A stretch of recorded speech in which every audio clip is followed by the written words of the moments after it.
Tonight at 5 on DC News Now, heading into a soggy long holiday weekend. Meteorologist Damon Matson tells us it will dry out in time for Memorial Day. It's all aboard this Memorial Day weekend as some travelers opt for train service over high gas prices and roadway traffic. Plus, the first court appearance for the man accused of launching a keg through a Georgetown business. The latest from inside the courtroom. They definitely do help. I'm not sure we waited this long to get them set up. How people are feeling as local officials look to put a stop to teen takeovers over the long weekend.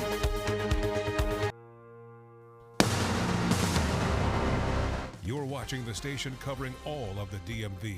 This is DC News Now. Thank you for joining us for DC News Now at 5. I'm Mark Hall. Millions and millions of people are beginning their Memorial Day weekend journeys and are facing some wet roads. Taking a live look outside. This is on the Bay Bridge and on I-95 in Fairfax. Experts are urging drivers to slow down and keep their eyes on the roads as they deal with the wet weather. Rain, which in many ways could offset. Some people may decide not to travel because the weather isn't looking particularly great for sort of a holiday weekend, but then it could also exacerbate traffic if those still want to travel. Yeah, most drivers dealing with that sticker shock as they fill up their gas at the pump. AAA says the gas prices are the highest that they've been in 4 years. Prices over $4 a gallon and $5 a gallon in all 50 states, with the national average sitting at $4.55 per. We're helping you stretch your dollar and find the lowest prices around the region. Just scan this QR code on your screen. It's going to take you to the DC News Now gas tracker, where you can compare prices and save some money. And for those looking to avoid the roads, there are some, you are actually choosing other options for their holiday weekend travel. DC News Now's Mario Carbone tells us that the trains are busy today with a whole lot of travelers. More than 45 million Americans are expected to travel this Memorial Day weekend. It's a long weekend, and Molly has never been to New York before. Meg and Molly Crawford are two of them. I'm really excited. But instead of hitting the road, they're hopping on board an Amtrak Acela. The train is very comfortable. I don't have to be behind the wheel. We don't have to deal with traffic. We're seeing demand all over the country really growing for passenger rail. Roger Harris is the president of Amtrak and says more and more people are choosing rail service, with service up 20% since 2019. Automobile congestion on the highways. People don't like getting stuck in traffic. They really don't like higher gas prices. And even air travel is more of a hassle than it used to be. Long waits at security, delays due to air traffic control, things like that. With demand up, Amtrak is relying on bigger trains like this next-gen Acela. These Acelas are 27% more seats than the old Acelas that they're replacing. We're buying 40% more of them. Amtrak rolled out the new trains in August. Friday marked the 1 millionth customer on board. Certainly holidays are our peak travel periods for us. Giving people more options to get where they're going. I'm actually from Florida. We drove up to D.C. to take the train from D.C. to New York City. I drive a diesel, so diesels are between $5 and $6 a gallon, so it's a good convenience. That was Mario Carbone reporting. Meteorologist Damon Matson joins us now. Damon, it's raining outside. Is this a preview of the weekend?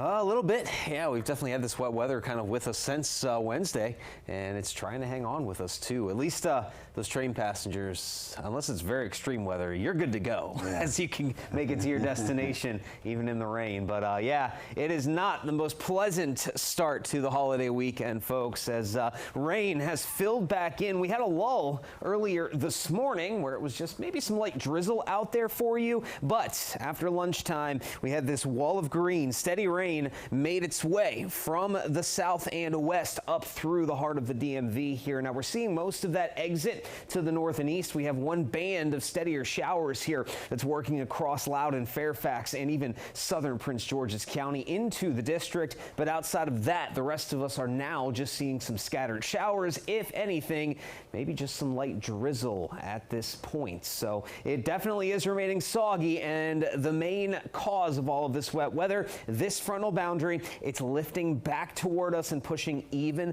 more rain our direction. So while there may be some small breaks with just some drizzle coming down as we head into the evening time, there are more waves of steady rain on the way as we head into the night. So don't expect much to change out there. It's going to be cool, cloudy, and damp with those temperatures that are already in the 50s dropping even more. So yeah, it is going to be a soggy start to the holiday weekend, but could we get some improvement, possibly some sunshine, warmer temperatures before Memorial Day on Monday? We'll have a full look at your forecast coming up in just a bit. Damon, thank you so very much. D.C. police announcing 4 new youth curfew zones going into effect this weekend. It comes just after Mayor Bowser declared an emergency order allowing the curfews, as she says, will try to prevent more teen violence from happening. Well, D.C. News Now's Daniel Hamburg. He joins us live in Navy Yard. And Daniel, that's where a big fight broke out last weekend. That's right, Mark. Mayor Bowser called it a melee, what happened inside Saturday night. A group of teens punching each other, throwing furniture all over the restaurant, and really terrifying some of the customers inside. That's why D.C. police have declared extended emergency zones in Navy Yard, Waterfront, the U Street corridor, as well as the Banneker area. Now, anybody under 18 years old cannot gather in groups of 9 or more in these 4 zones, starting tonight at 8 p.m. as well as Saturday and Sunday nights. It's a stopgap measure for now because the council passed permanent legislation to allow the police chief to declare extended curfew zones, but that doesn't go into effect until July 16th. So Mayor Bowser says had a curfew been in place last weekend, it could have prevented what happened at Chipotle. Some people are on board with the mayor's declaration to prevent these teen takeovers. I think she set up as immediately as she can. It's been a problem for a long time. It needs to be resolved as soon as possible. They definitely do help. I'm not sure we waited this long to get them set up. Again, this emergency order that Mayor Bowser declared is only in effect for 15 days. After that, there will be another period of time before that permanent legislation kicks in July 16th.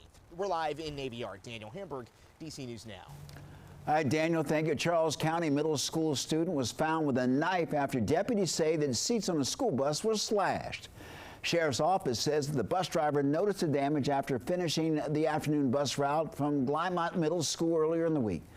Administrators found the knife in the student's backpack. That student is charged with having a weapon on school grounds and may face additional disciplinary action. Developing now, a judge throwing out the human smuggling case against Maryland father Kilmar Abrego Garcia. He was mistakenly deported last year to El Salvador. U.S. government was ordered to return him to the U.S., and shortly after that, they brought him back. The DOJ announced human smuggling charges against him. Those charges from a 2022 traffic stop in Tennessee, where body camera footage shows 9 passengers in a car with Abrego Garcia. Police officers discussing among themselves about the potential suspicion of smuggling. But Abrego Garcia was allowed to go and no charges were filed. Abrego Garcia claims that the timing of the criminal charges, as well as the statements by top Trump officials, demonstrated the prosecution was vindictive. Well, new tonight, the man accused of throwing a keg through the window of a Georgetown cupcake overnight on Sunday has been released. The suspect made his first appearance in court this afternoon, and D.C. police report estimate damage $10,000. He's charged with destroying property.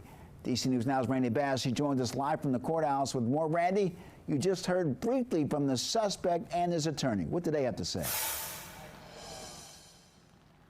Yes, we heard from them, but the big question here is still unanswered. Why did this suspect allegedly throw that massive beer keg through the window of Georgetown Cupcake earlier this week? The suspect, Charles Ali, had his first appearance in a D.C. courtroom this afternoon. He pleaded not guilty and was released on his own recognizance to reappear in court just a few weeks later. We caught up with them outside the courthouse today. Here's what they had to say. We're not going to make any comment other than the fact that we're pleased that he's been released as it should be. Thank you. Anything to say, Charles? Anything? No, he has nothing to say. Anything to say? Go home, Charles. The case gaining attention as video of the damage went viral this week. Georgetown Cupcake posting the footage and asking anyone with information to tell police. Court documents say an attorney for Ali contacted the detectives and arranged for the suspect to report into the police station. Yesterday, the suspect arrived with his attorney and father to surrender himself for the offense. The attorney said his client, Ali's father, saw the lookout, identified his son, and said that their family members were pretty upset about it. You can see the suspect walk down 33rd Street, keg in hand, before stopping in front of the storefront's windows, at first struggling to get it overhead, before chucking it inside, completely shattering the glass, and taking off. Employees were in the store overnight when all this happened earlier this week. Before the suspect was caught, we asked the store's owner and co-founder, Sophie LaMontagne, her message for the suspect. I just honestly feel sad for them. That especially, I don't know who it was, but I feel sad for the individual. The only thing I'd like to say is we appreciate the public's outpouring of support and their help. Hopefully this doesn't happen again to any businesses. It's just a terrible situation for anyone to be in. Again, the suspect in this case, Charles Ali, released on his own recognizance, pleading not guilty in a D.C. courtroom today. He's due back in court again in a few weeks on June 11th. In Northwest D.C., I'm Randy Bass, D.C. News Now. All right, Randy, thank you so very much. A flight forced to land at Dulles Airport. This all due to an unruly passenger on a plane going from Newark to Guatemala. This happened around 8:30 last night on a flight with around 140 passengers. United Airlines has not said what exactly the passenger was doing. So far in 2026, airlines have reported more than 600 passengers incidents to the FAA.